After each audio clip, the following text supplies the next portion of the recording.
Whoa, whoa. Time Friday. Oh my gosh. Flooding along the Black Fork Mohican River caused by excessive rainfall continues. No way. Where a portion of north-central Ohio, including the following county, Ashland. When? Until 10 a.m. Eastern Daylight Time Friday. What? Impacts: flooding of rivers, creeks, streams, and other low-lying and flood-prone locations is imminent or occurring.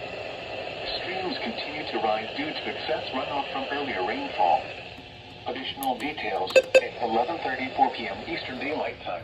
The river stage along the Black Fork Mohican River at Loudonville was 10.54 feet and nearly steady. What?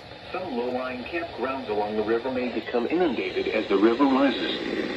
Some locations that will experience flooding include Loudonville and Perrysville.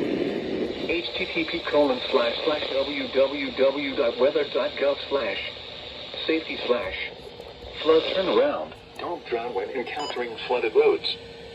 Most flood deaths occur in vehicles. Flooding is occurring or is imminent. It is important to know where you are relative to streams, rivers, or creeks which can become killers in heavy rains. Campers and hikers should avoid streams or creeks. Repeating, the aerial flood warning has been extended until 10 a.m. Eastern Daylight Time Friday for the following county: Ashland, Ohio. Oh my gosh.